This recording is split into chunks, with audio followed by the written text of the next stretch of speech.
Here are 5 common things that often happen when God is leading you to date someone from your local church. Number 1, God may be leading you to date someone from your church if there is observable evidence that you two have feelings for each other. Church is perhaps the most common place that Christian singles imagine meeting someone.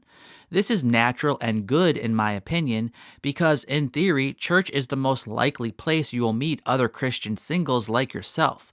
But one danger that comes along with this belief that you will meet someone at church is that it will be easy to imagine that every eligible Christian single person you meet at church is your future spouse.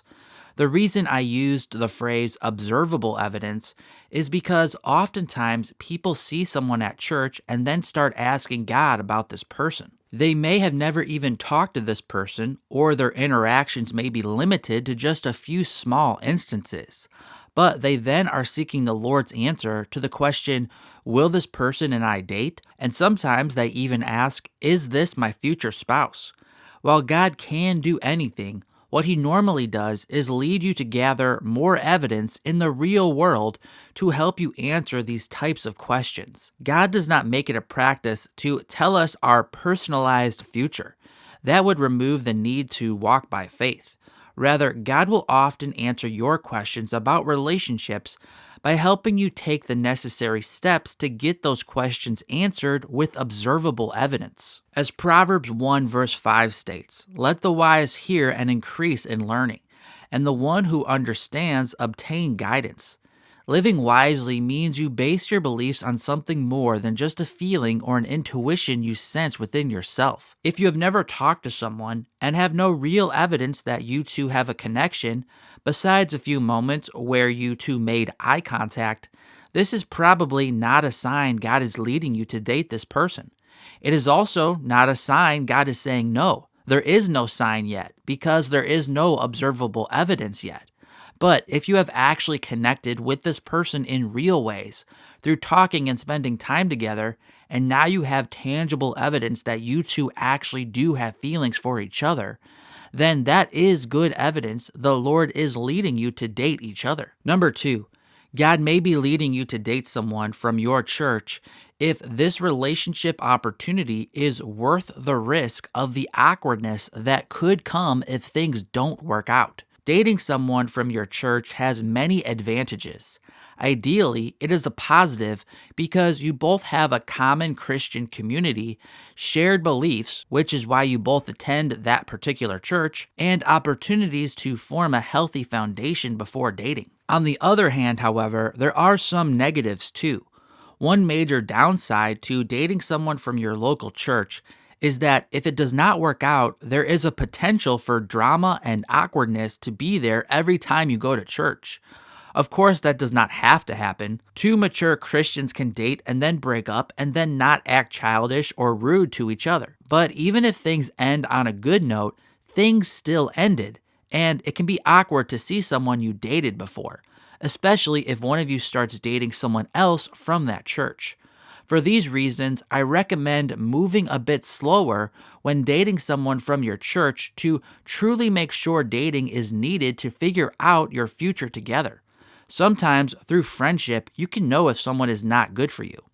It is also wise to be more certain about mutual feelings before fully expressing your feelings for someone, because if you share your feelings and the other person does not feel the same way, you are now making things awkward for that person. The last thing you want to do is become a distraction for this person when they are simply going to church to worship God or to make this person feel uncomfortable at church. As Philippians 2 verse 4 states, "Let each of you look not only to his own interests, but also to the interests of others." None of these negatives are reasons not to try to date someone from church. They are just reasons to take things a bit slower and to really count the cost before expressing your feelings for someone at your church. Many times you will sense that it is worth the risk to give a relationship a try. It's just something to consider and pray about with the Lord. He will not usually tell you what will happen, but he will often tell you when it's worth the risk to at least give it a try. Number 3, God may be leading you to date someone from your church if your friendship with this person has gone beyond healthy boundaries for friendship. Ideally, a relationship at church forms because a single man and single woman became friends and then their relationship blossomed into something more. I usually discourage just going up to someone you don't know at church and asking them on a date. I think that is the wrong message to send at church because it then makes it seem you are only there to find a date. I'm not against a man and woman just going on a date. They don't need to be friends for a long time before dating. I just think it is unwise to make this a practice at your local church because the point of going to church is not to find a date, but to grow in the Lord, worship Him, and serve other believers. Meeting someone is just a secondary possible benefit. But if you have formed a healthy friendship with someone of the opposite sex, one of two things will happen. You two will eventually start dating other people, and your friendship will dwindle, or you two will start dating each other. I don't believe single men and women are built to have long-term close friendships with each other in most cases. Friendship is possible. I just think that close friendship over long periods of time almost always leads to hurt feelings because eventually one of those people will start dating someone else and then their friendship will change. All that to say, if you are in a friendship with someone of the opposite sex and you are growing together, eventually your friendship will get maxed out and morph into something much deeper than just a friendship.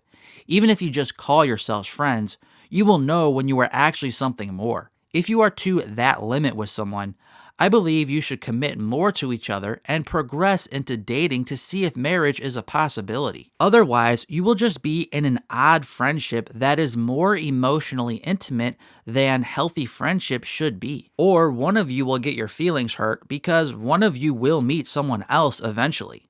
Song of Solomon 8 verse 4 states, I adjure you, O daughters of Jerusalem, that you not stir up or awaken love until it pleases. While this verse is usually used to help guard one's heart, it should also be noted that you can actually suppress love if it is awakened when it should be awakened.